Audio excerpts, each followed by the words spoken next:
Hello, welcome to another episode of Proverbs of the Black Drama Therapist. I am your host, Theresa White, licensed clinical mental health counselor, registered drama therapist, board certified trainer, addiction counselor, and certified clinical trauma professional.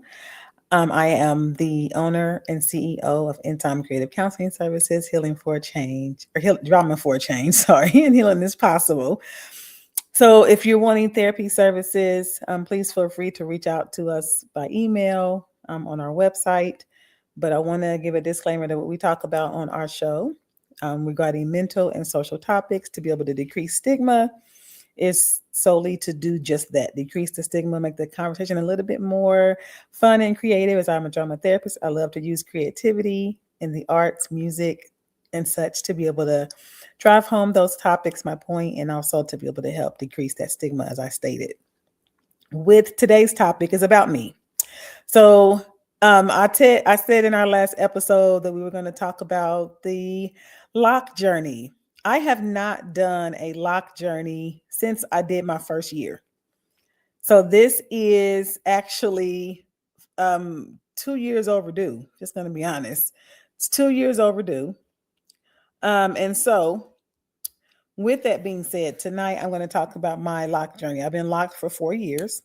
Actually, as of the end of February, I was locked for 4 years.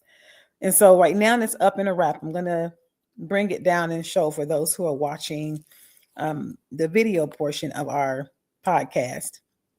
Those who are listening, hopefully you can imagine. I'll try to describe how the length of my hair and so forth. So this journey starts by first setting up that we're going to talk about the history of my journey and even how I got to a place of deciding to become locked or locking my hair, locking my hair, because it was not an easy journey. As a lot of times, as I talked about with some others, and even in our episode previously, and even with my 1 year lock that I talked about, this journey I have noticed has absolutely came alongside of my own healing journey. And so reviewing my 1 year lock journey brought back so much, and it was like that's still where I feel like a lot of times I am even in the 4 year mark. So a lot of people talk to me about, when I was going through my transformation of my hair. People have been talking about how a lot of times, especially women, I won't speak about men, I'm not a man, but women's hair models their life. So you see people do like the big chop, right? As we talked about, people doing the big chop represents them, getting rid of something old, starting something new, wanting to do something fresh. Okay, which that shows what their life is. I am a firm believer, if you don't hear anything else I say in this episode, that your hair, regardless of how you style it, how you wear it, is an outward expression of what's going on with you internally. So, regardless of whether you love yourself, don't like yourself, whatever it may be, hair is an outward expression of that. And so you will see some people who have had their journey or with their hair. I've seen some people on social media, some hairstylists who will show hair that's not been combed or washed in several months or even years. And you will see their journey, right? Of like what it looks like and how their hair represents what's been happening with them internally. Right. And so we're going to talk about that. And so my journey is about healing, and it starts, just going to be honest, it starts with comparisons. It starts with negative words and comparisons and being told, since we're talking about good and bad hair. So the topic, I thought about the School Days actual show, right? Where they see if I care, good and bad hair, right? Well, I may be aging myself, but if you've seen School Days, you know what I'm talking about. Where the girls or the ladies in college, there was a, kind of a dark skin side like sororities and a light skin side of sororities, right? And it was basically like good and bad hair. Like good hair is for the light skin girls, and bad hair was the dark skin girls. So they made like the light skin girls have real curly, pretty, wavy hair or straight, long hair. And the ladies who were darker complected had more coily hair, and what they would say was nappy. When I was younger, those are the terms that I was told about my hair: nappy, coarse, unmanageable sometimes. And so I my first remembrance or memory of my hair, or what was said about my hair, a lot of it was very negative. And so that started my journey of comparing myself or believing that my hair was negative. And so anything that was happening with the choice of my hair, what style I was going to wear, how I was going to, yeah, any style that I was going to wear, whether down, up, whatever, was going to be based off of those words. Is it going to look nappy? Is it going to be ugly? Is it going to be unmanageable? So, of course, as we talked about, for those who have not heard the first journey or even listened to our previous week's podcast, when we talk about where hair care starts, right? A lot of times it starts with little girls in the chair, hot combs, wash day, blue magic, just throwing out some words in case you want to, and sometimes it's green magic. It's called blue magic, but it's the green kind, blue magic, and it's the blue kind. Now they got blue magic and it's white. So they got different color blue magic. But that was your hair care, or that was your conditioner. Really, we call it greasing our scalp. So our mothers would wash our hair and then grease our scalp. And then after putting grease on your scalp, some days you had braids. She would feel like she wanted to braid it. When you got older, or special occasions like Easter or things like that, then it would be where my mother would press my hair in the kitchen by the stove. Who, Father Lord. And then, of course, they would call the back of your hair, the little, if you had coarse hair or curly hair, then it was called your kitchen. So, and those were like, oh, they made you burn because they were so little and short. So, of course, you had neck burns, and they kept saying, it wasn't me, it was the comb. Well, then why do I have a scab that's dark on the back of my neck? Anyway, so those are some of the history of words that followed me throughout my adult life, because I started getting, of course, I got perms because I was given a perm because that made it more manageable, right? So the unmanageable coarse hair. When I got to be, the first time I heard that my hair wasn't coarse was in high school. I think I was getting, no, I'm sorry, I wasn't in high school, I was in middle school. And I was getting my hair done by a beautician my mother was paying.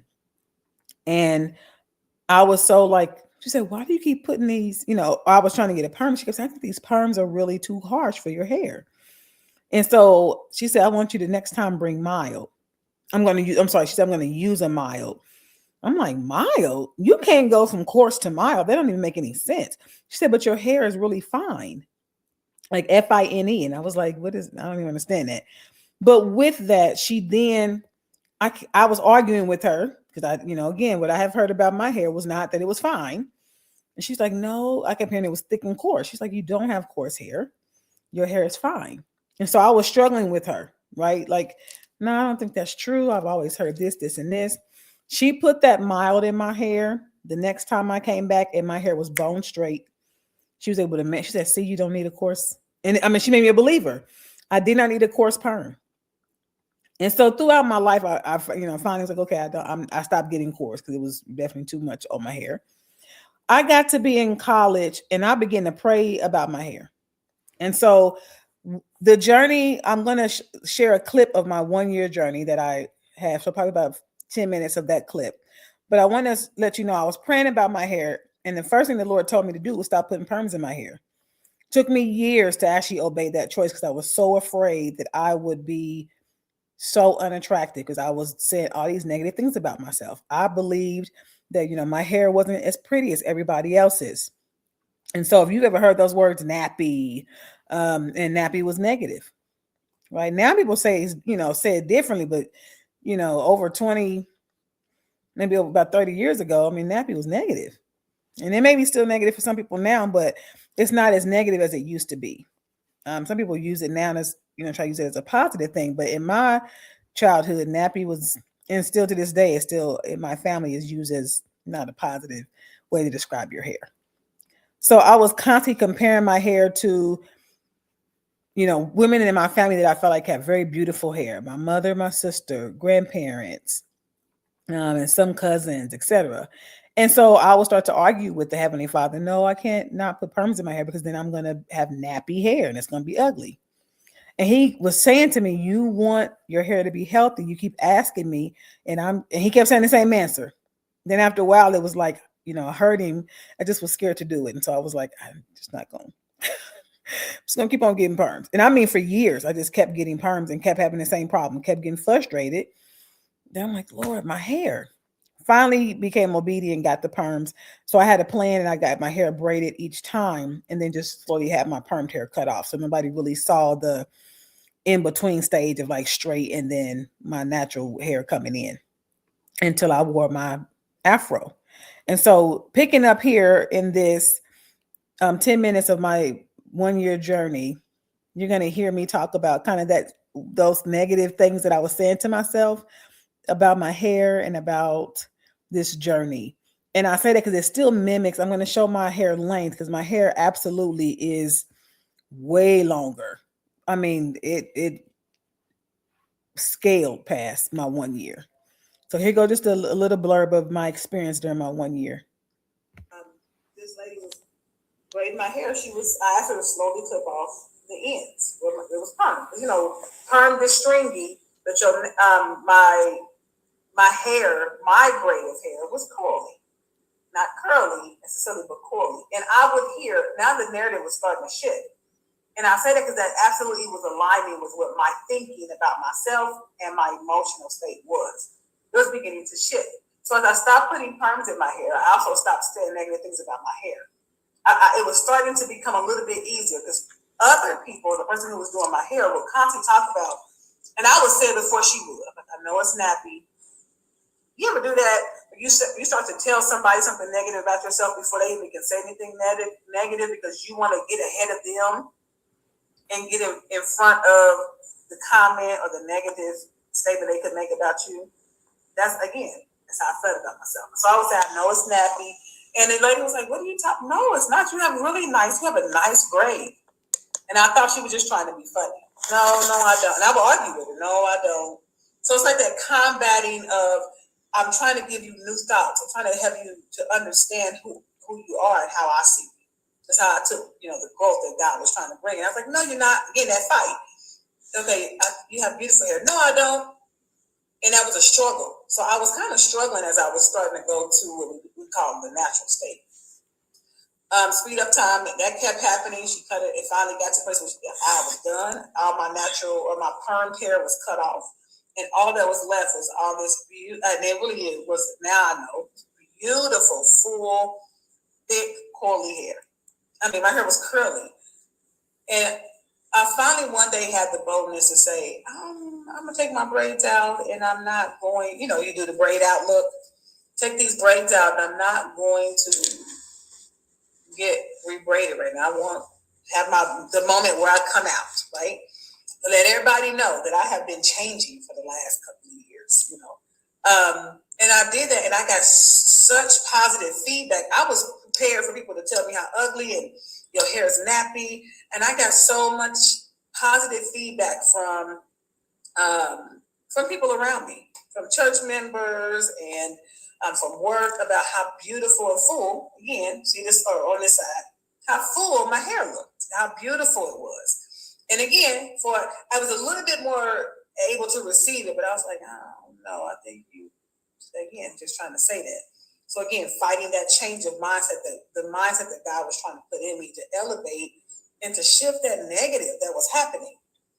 So then I started to embrace what they call your natural. And so I would start wearing and I started looking up, searching, styles, washouts, twists, two-strand twists. And so I started learning all these new styles with now my hair, my unprocessed, unchemicaled hair, my non-straight hair, my curly, cool hair.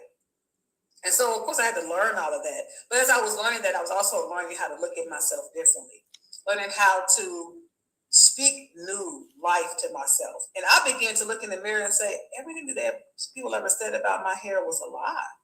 Like, it's not ugly. It's not, things I was saying about myself was a lie.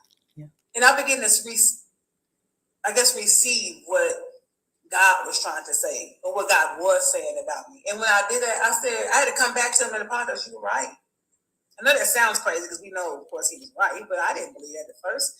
If I didn't get perms, then my hair was going to be nappy, and I was going to be ugly.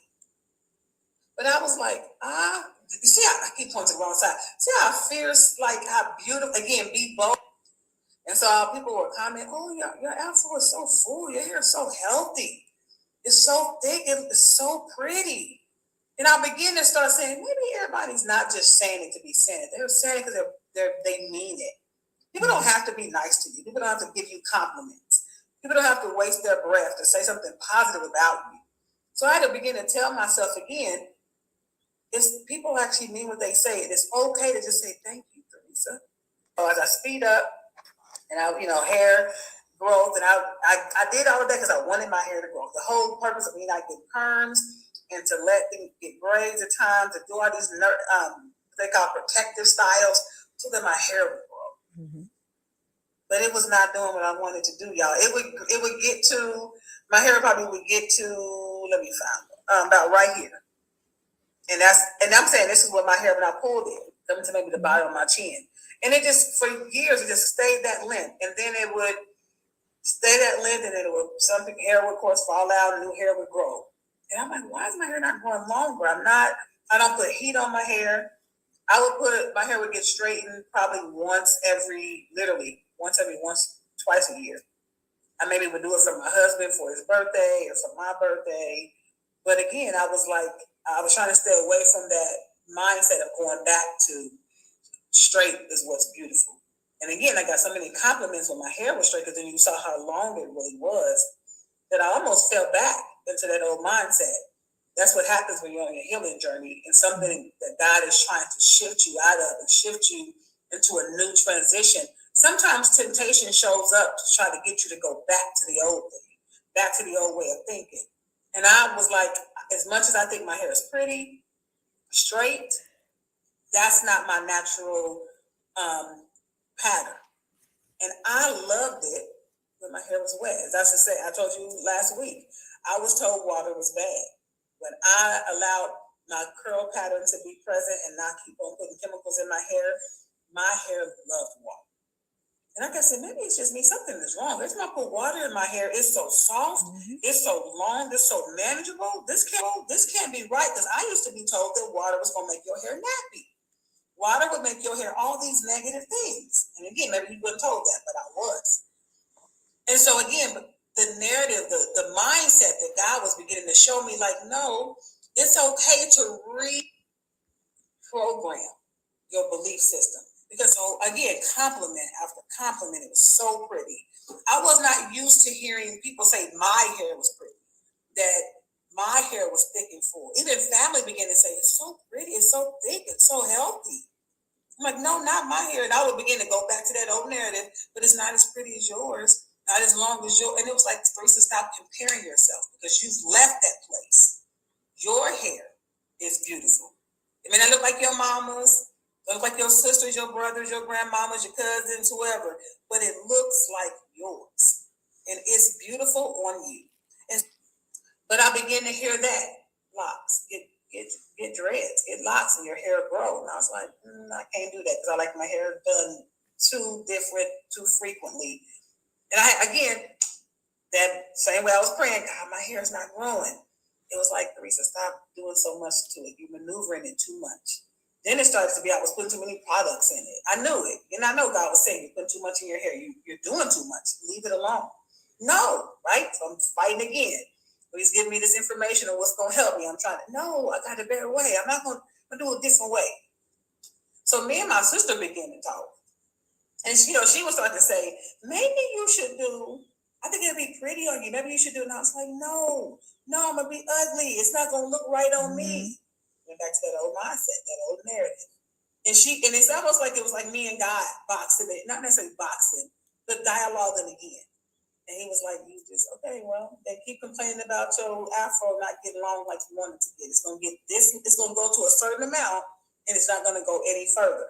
Which in my case of my healing journey, I had gotten just so far in my thinking, so far in growth, but I needed to do more in more areas. And you got to do something different if you really want to grow. And so I was like, I don't know. Of course, we went back and forth for months.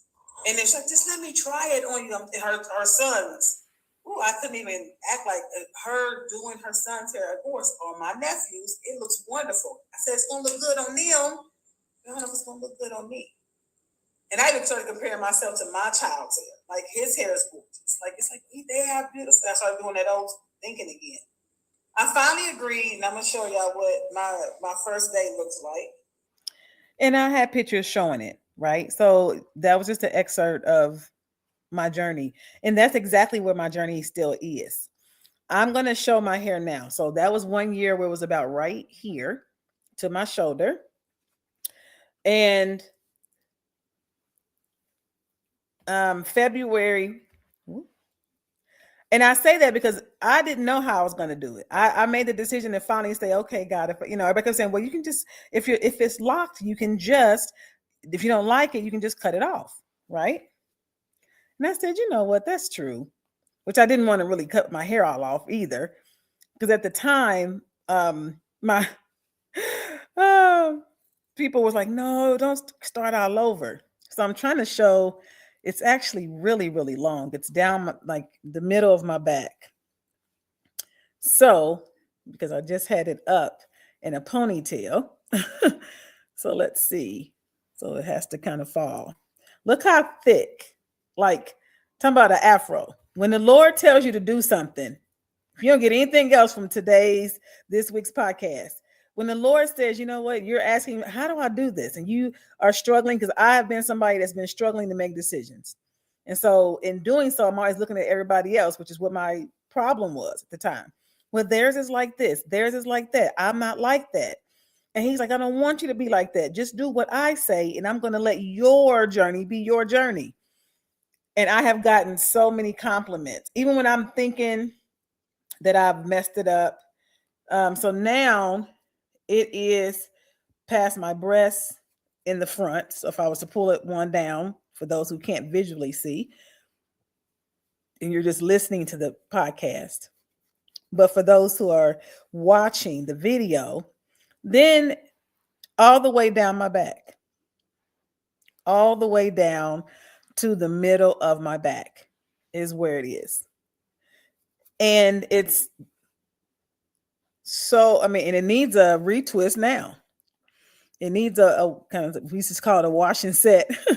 But yeah, I have not regretted locking my hair after the first few months since I did it.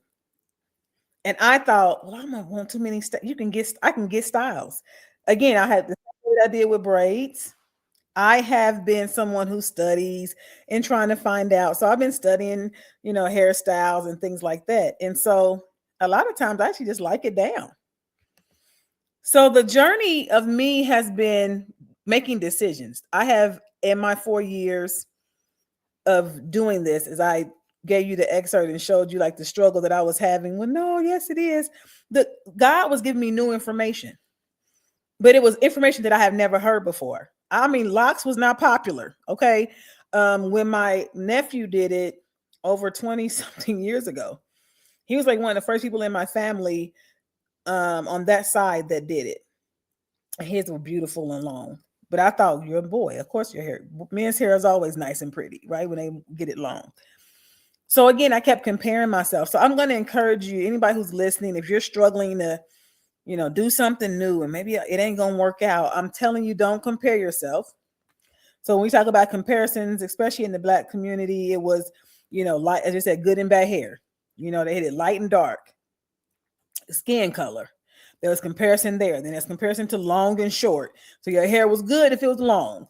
Your hair was good if it was straight. Your hair was good if it was curly. No, your hair is good. You want to know why? Because it's your hair. I had to finally settle there. And I have my hair pulled back by this rubber band. But yeah, it was, I have had to to learn that my hair is good because you want to know why? It's mine. And now people say things like, oh, I like your dreads. Like my son would say, I like yours. And I'm like, and I think it's funny because I was always comparing myself to other people. And the Lord has been dealing with me about how I thought about myself. And so my narratives to myself has changed. The same way my narrative about my hair has changed. And so I have been learning through this 4 year journey to love me, and not put everybody else's opinion of me over me, and just take their word for it. Now, again, I'll take wisdom where I can get wisdom, which is fine, with elders and things like that. But if it doesn't resonate, 'cause some things people, was like, no, I wouldn't do that. And God was saying, absolutely. And that final push that I had been hearing for several years, because I have a friend who, beautiful locks, he's a male. My sister was like, I think you should try it. And she's the one who did my first two like starter locks, and then she did a retwist for me. Then after that, a lady named Kiana kept me going for a couple of years. And now that I'm in a new state, I have a new loctician who keeps me keeps my hair together. So yeah, and of course when I'm not feeling well, it shows because it's not dry, it's not done, things like that. So as I said before, my hair, and maybe yours as well, represents outwardly what's going on with you inwardly. So this is saying I'm comfortable with, I'm still working on me, or still allowing the Lord to work on me. I'm comfortable with some decisions that God has told me to do, even if everybody doesn't agree with them. And so that has been this journey. That's how long, again, my hair has never, let me say that my hair has never been this long in my life. And that's one thing that surprises my family members. I got family that's like, is that really all your hair? It's all my hair. I have not put any weave or anything in my hair since I got locked. But I was told that you could, still put weave in it and get braids and etc. But yeah, this is, as the song says, this is me. And I'm very happy that I am locked. So for anybody, and of course you can get all kind of styles. The same way if you got your hair braided, or you can still do everything else that you would do when your hair is in its natural state. Well, this is my natural state. This is actually as natural as you can get, because I just get it twisted and I wash it. As I said, without afros, my hair loves water, loves water. And so that's been my new truth and realization about my hair. When I was told that, wetting black hair makes it, nappy and ugly. Not mine. it makes, and now you hear people say, wet it needs moisture. Now you hear the narrative of like manageable hair is when it's wet. Isn't that interesting? So yeah. So a lot of things that God was telling me to do about with my hair that I was scared to do because of what everybody else would think or how it would look or what the perception would be, he was right. And now I'm hearing, as it's get people have more popularity with it, that yeah, now, oh yeah, wedded, or, and it's like, I just think it's funny because I'm like, again, God was right years ago when he told me to do it. I just now did it 4 years ago. But of course, he told me way before that to do it. So when the Lord tells you to do something, you feel that tug in your heart, your spirit, just say yes. And that is my journey. I love it. I think my hair is beautiful. I think I am beautiful. Not compare myself to nobody else, because there's no other Theresa. There's just me. There's no better you. Nobody can be you like you. So shine bright and be the diamond God called you to be. Thank you for joining this episode and joining me on my 4 year journey with the balance of shifting my mindset and fighting, not going back to old patterns. Because I have definitely had that fight to, well, just cut it off and start over. And now it's like, no, I don't want to do that. I may, cut some or, fix some here and there. There may be something that needs some tender loving care, like most things in your life. But the whole thing doesn't need to be done over. So see how beautiful that is? Like, yeah, just beautiful long hair that I've always wanted long hair. And look at, God gave it to me in a way that I didn't think. I wanted the straight long hair. And he said, no, I want your long hair in its natural state. So be obedient to God. Listen to God. It pays. Literally, it pays, and it pays dividends. I love y'all. Thank you for your support and listening to this episode. See you all on our next episode.